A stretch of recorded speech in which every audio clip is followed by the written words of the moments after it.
E aí o racional dele foi que, cara, se eu conseguir criar um sistema em que todos esses caras utilizem, eu vou ter uma vantagem de custo, porque o custo vai ser diluído, né? Vai ter vários caras usando, e não só um Solomon com o custo só dele, o Goldman com o custo só dele.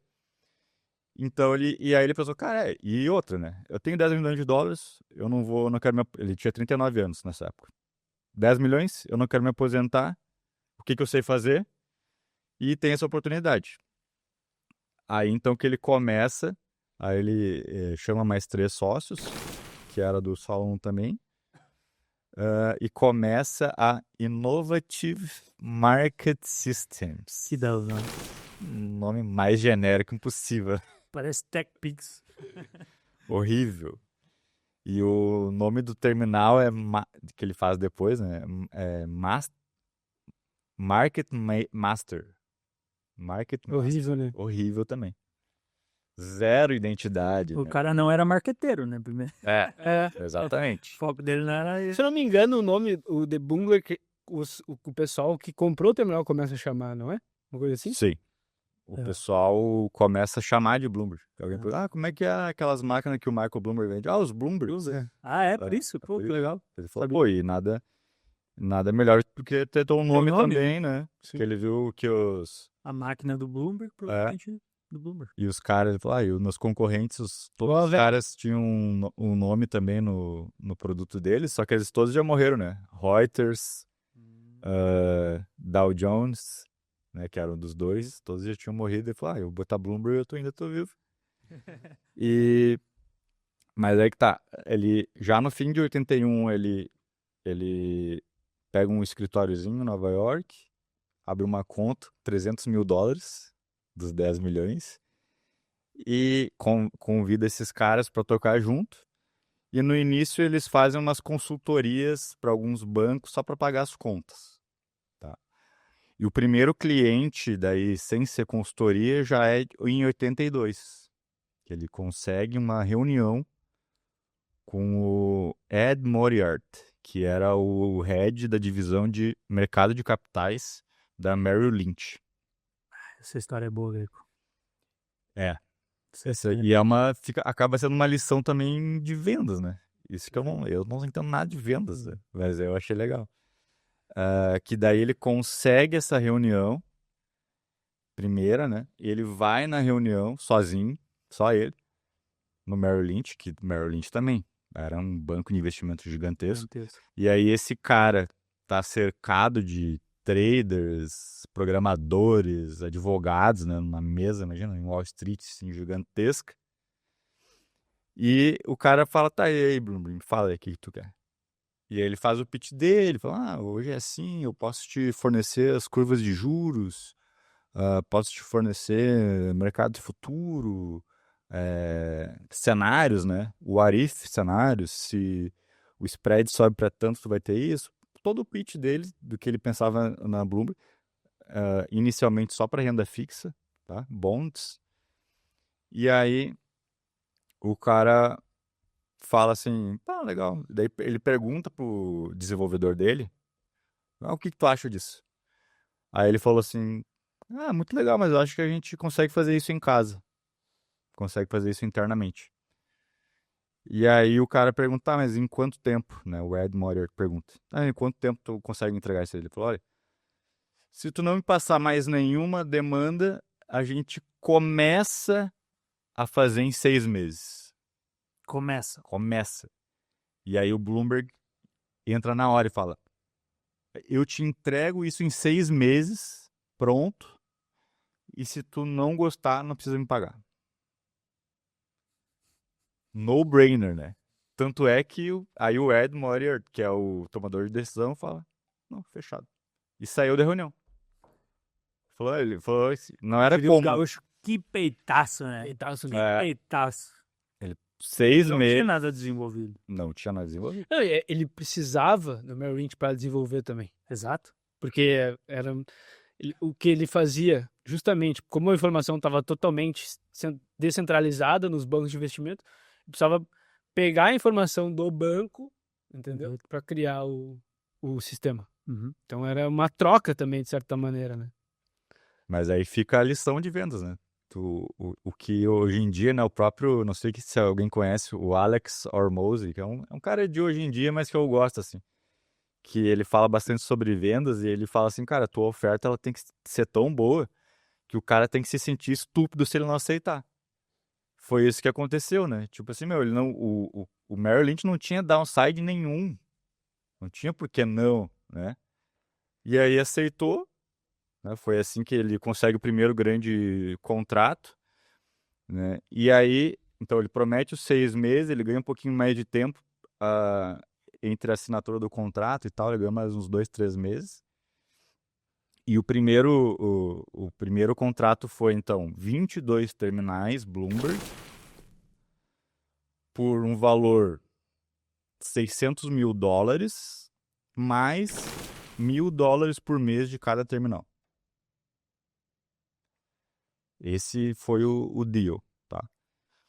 Mas, daí, né, passou lá o tempo, foram lá entregar, viram que funcionava, e o Merrill Lynch viu o potencial daquilo. E além de se tornar cliente, eles investiram e se tornaram sócios da Bloomberg. Então, eles compraram 30% da Bloomberg, na época Innovative Market Systems, por $30 milhões. E amarraram a Bloomberg, falaram assim, olha, a gente fecha então esse primeiro contrato, a gente vai ser teus clientes, a gente vai ser teus sócios, mas tem um porém. A gente quer exclusividade de 5 anos e tu não pode fornecer esse terminal para os nossos maiores, para os 14 maiores concorrentes nossos. 14. Eles botaram ali, sei lá, Goldman Sachs, JP Morgan, Morgan Stanley, Salomon Brothers, tudo. Fechado. Né? E aí, lembrando, nesse início o produto era só renda fixa. Sim. Só renda fixa, e eles desenvolveram todo o hardware e o software. E aí já foi algo revolucionário. Porque já, né, vinha desse histórico aí de era tudo no papel. Aí já tinha outros players que era o Quotron, que só que era só para ações, e o Telerate era para renda fixa, mas era muito limitado. Já existia outros Existia, sistemas. já existia. Legal. Mas ele simplesmente, o Telerate, por exemplo, ele só colocava a cotação numa tela. E o que a Bloomberg fez foi ir muito além disso. Né? Então, plotar lá os gráficos e poder fazer esses comparativos de títulos públicos e privados e com cenários diferentes. Né? E aí, tudo pensado para o trader mesmo, para o cara que vai operar no dia a dia. Então, o software também, o hardware foi pensado para, né, ser num tamanho adequado para o workstation ali do cara, né? Os teclados, ele falou, não tem por que ter essas nomenclaturas aí, que o Ctrl e Alt, F1, F2, tirou tudo isso, botou lá Bond, não sei o que, tudo específico pro trader mesmo, sabe? Como é que era o Enter? Que era o Go, né, que era do Monopoly, né? PS and Go. Pra quem não sabe o que é o Monopoly também tinha esse jogo no Brasil, mas nada mais é do que o famoso jogo... O Banco Imobiliário. Banco Imobiliário, né? Isso aí. E aí, então, ali Isso já... é muito legal, né? Se você parar pra pensar, cara, é que tá... Ele não é um cara de... Ele talvez foi o melhor product manager ou owner, não sei o que, né? De inovação, né? Na verdade, desse mercado, né? Porque ele pensou o negócio de uma forma muito mais... Por exemplo, se eu pego um terminal Bloomberg, para mim é difícil aquilo ali. Mas eu não sou o público-alvo. Né? Ele conversa com as pessoas do mercado financeiro, né? Sim. Então, cara, ninguém coloca isso quando tu não tem essa dor, né? É muito difícil tu ver a própria questão do Enter, né? Me pegou muito isso, né? Não, o Go, porque as pessoas jogavam aquele jogo, então estavam acostumadas com aquilo. Então, é uma coisa que hoje pode ser diminuída, mas é muito grande o pensar. Cada coisa foi realmente pensada, né? Até que 40 anos depois a tecnologia mudou muito pouco, né? Eu acho, só para complementar tudo que o Greg tá falando, duas coisas muito legais nisso.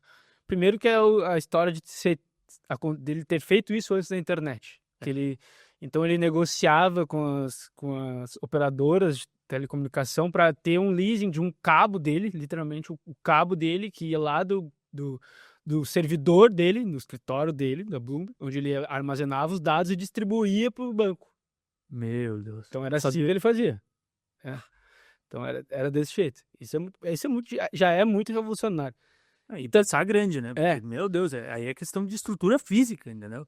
E também na parte de business mesmo, eu acho muito legal a maneira como ele colocou o negócio, que é justamente essa mensalidade, né? Tu não compra o terminal, paga um valor X e tu tem ali, tá? Daqui a pouco tu vai comprar outro, entendeu? Renovar o teu terminal. Era um SaaS nos anos 80. Exato. Inclusive, até essa é uma das maiores diferenças, né, deles para a Reuters, né? A Reuters não tem uma assinatura que tá tudo incluso. Tu Perfeito. vai comprando uma coisa ou outra e tal. E aí, então, eles têm essa exclusividade, né? E isso foi muito bom pro Merrill Lynch, né? Não, Porque que nada, né? deu uma vantagem competitiva em termos de informação em relação aos concorrentes. Bizarro, né? Só que aí, em 84, né, o Bloomberg convence ao Merrill Lynch a tirar essa exclusividade porque eles estavam deixando dinheiro na mesa e como eles eram sócio, né, não fazia sentido porque eles iam estar deixando de faturar, né? Sim, nesse negócio fazia muito sentido, claro, pro negócio, banco de investimento, não. Mas era óbvio que tinha muito dinheiro a ser ganho aqui, né? E aí ele concorda com o Michael Bloomberg, daí cai a exclusividade e aí o negócio se espalha assim muito rápido. Product market fit bizarro, assim. Todo mundo começou a usar e não só usar, né? Todo mundo adorava, assim. Gostava mesmo, porque era uma coisa muito útil. Imagina, não sei dar uma dimensão disso, mas acho que como quando começou a usar o Google, assim, pensa, das páginas amarelas agora eu posso pesquisar qualquer coisa no Google, agora o ChatGPT. Talvez o próprio Facebook, né, como uma rede social pensando, por exemplo, quando começou o Facebook, todo mundo queria estar, todo mundo queria participar. A única questão de diferente mesmo em termos de negócio é que não era assinada, era de graça e tal. Mas essa questão de pertencimento e ser um clube também era muito importante, porque além do Google, ele colocou o WhatsApp junto, né? E aí a troca de informações era bizarra, né? Ainda é hoje, imagina. Mas acho que antes disso, além dessa questão do pertencimento, era a questão de como o terminal facilitava o trabalho do cara no dia a dia. Claro, claro. Que o Google tinha informação. Ele não é o exemplo perfeito, né, óbvio, mas... Depois ele se torna algo assim, até símbolo de status, né? Tipo assim, pô, se tu tem um terminal Bloomberg, ok, tu é importante, vamos dizer assim, né? Sim, e se tu não tiver, tu tá pra trás, né? Exato. Aí, imagina, porque as informações que tem ali, ele realmente criou algo único e é por isso a gente estava tentando fazer paralelas, por exemplo, com outras tecnologias, né? Que são tão duradouras, né? Porque vieram diversos sistemas, né? Que nunca perduraram, né? Claro, a internet é um caso, mas não é a mesma coisa, porque também não tem um hardware por trás, entendeu? Então, cara, ele fez algo que mudou o jogo, literalmente, né? Imagina tu naquele momento, o Merrill Lynch crescendo também, né? Que isso foi importante pra ele, né? Como tu me colocou, você pode entrar nisso. E, cara, é simplesmente tu ver tua empresa ficando para trás, entendeu? Então, tu precisa ter E aí, quando cai também a exclusividade, né, outros bancos começam a usar e tem um fator importante aí, também muito à frente do tempo, né, de crowdsourcing. A Bloomberg ela começou a ser alimentada de dados pelos próprios bancos. Então, assim, cada banco, né, negociava ativos a determinado preço e eles informavam, né, no terminal. Então, assim, isso começou a dar uma transparência, né, porque antes, né, novamente, era tudo às escuras. Tu sabia dos preços, tu tinha que ligar para o Goldman, para o Morgan Stanley, tal, para o Solomon.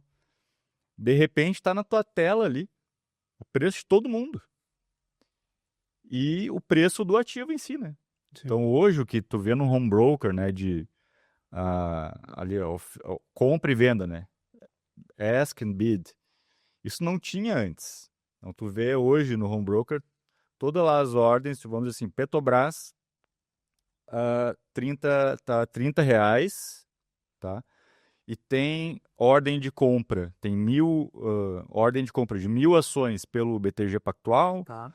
5.000 pelo Itaú BBA, 10.000 da XP, e na outra ponta quem está vendendo, né? Só que o preço está 30, mas os caras na compra estão a 29,99 e os caras na venda estão a 30 com 0,1, 0,2.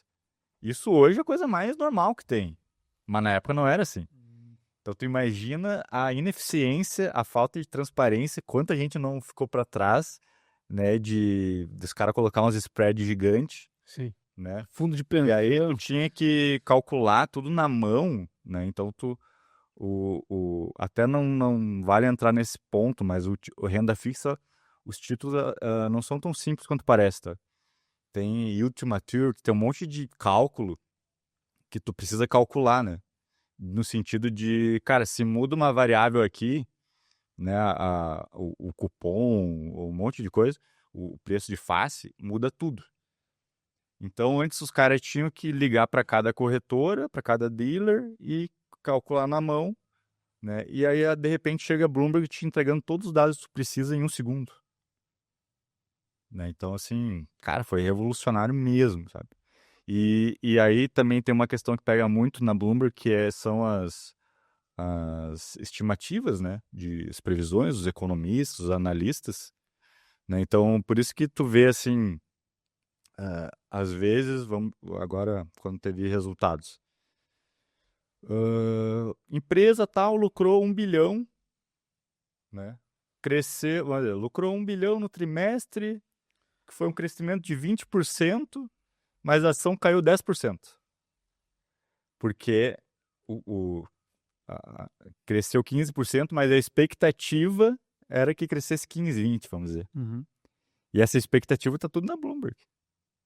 Entendeu? Então, assim, os analistas lá de vários bancos, né, que cobrem o papel, vamos dizer, IBM, esperava que o lucro fosse tanto, né? Então tu já tem lá uma média, o resultado vem abaixo e cai. Então, assim, foi bizarro, assim. Praticamente quem não tinha Bloomberg não tava fora. Exatamente, é isso aí. Naquela época e até hoje. Isso que é Tu louco. não podia operar sem, não podia ficar de fora disso. Para mais cortes como esse, se inscreva no canal oficial do Curioso Mercado. A gente se vê lá.